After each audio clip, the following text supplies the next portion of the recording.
All right, let's talk about AI. But not just the usual stuff. We're diving into something big, a huge shift that's happening right now. AI is going from being this kind of creative, unpredictable thing to something, well, something we can actually count on.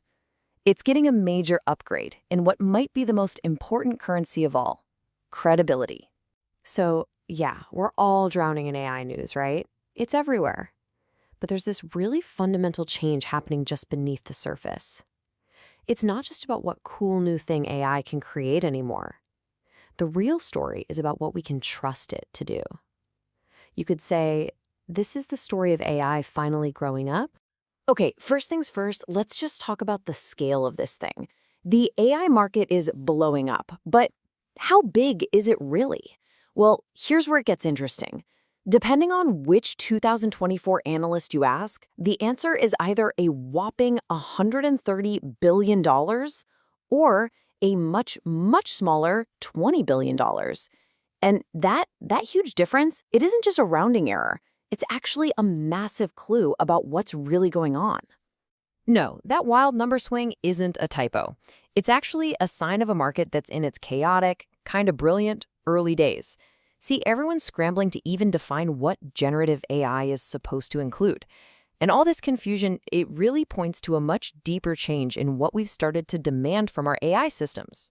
And this really brings us to what feels like the two faces of AI right now. On one side, you've got generative AI. I like to call this one the creative artist. You know, it's trained on pretty much the entire internet, and it's fantastic at dreaming up new text, new images, all sorts of original content. But then there's the emerging star, conversational AI. This is the trustworthy expert. Its goal isn't just to make something new, it's to understand you, to have a useful conversation, and to give you information you can actually rely on.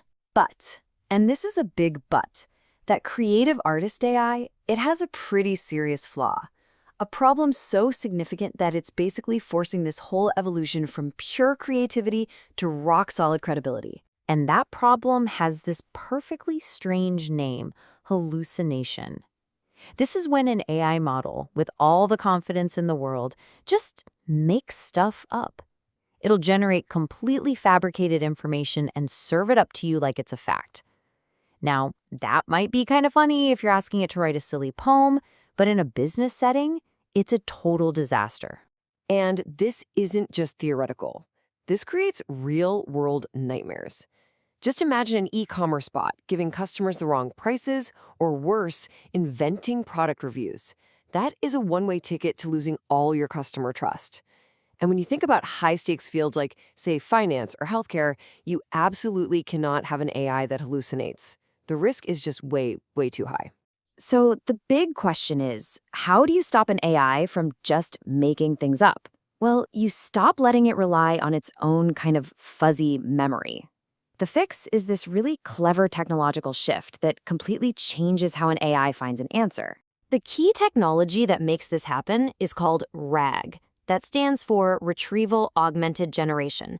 And just like the name says, it's all about grounding the AI's answers in verified facts, instead of letting it just pull something out of thin air. The way it works is actually pretty simple and kind of elegant. Instead of asking the AI to just remember something from the billions of random things it learned from the internet, you give it an open book test. So when you ask a question, the AI's first step isn't to answer, it's to retrieve.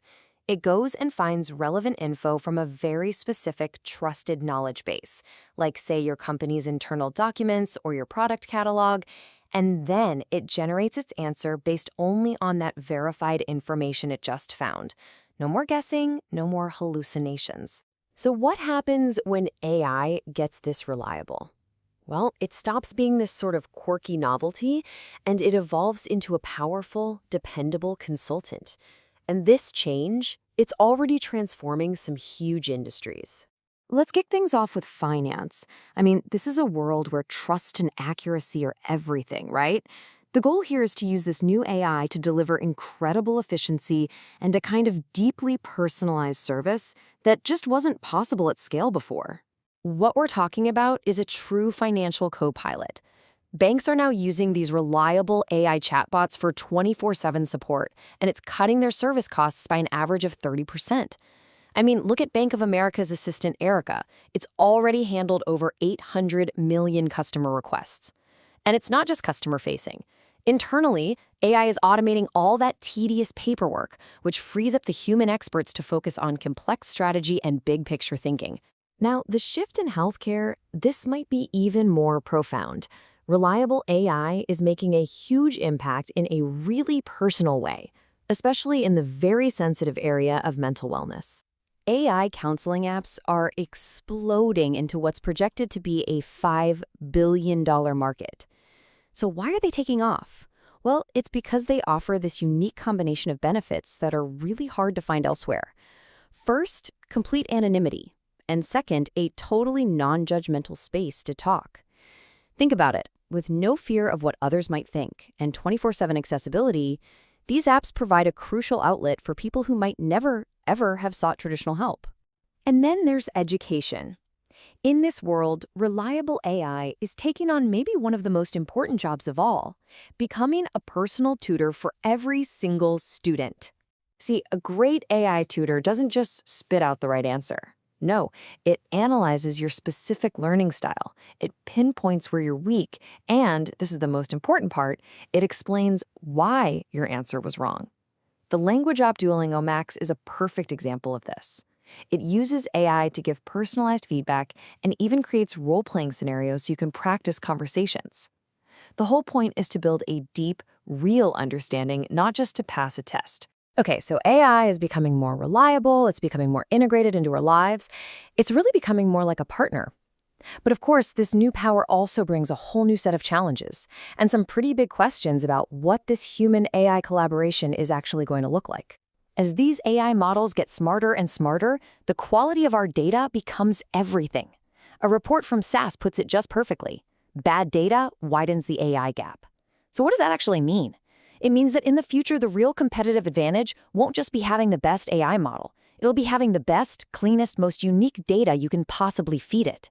And this all points to a future where we'll see two types of AI working together, side by side. You'll still have the huge, general, large language models, the LLMs, the ones that know a little bit about everything.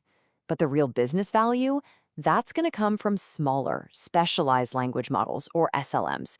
These guys are trained on very specific, refined data to become true experts in just one area, like law or medicine.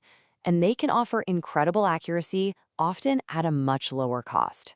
All of this is really heading toward one clear destination.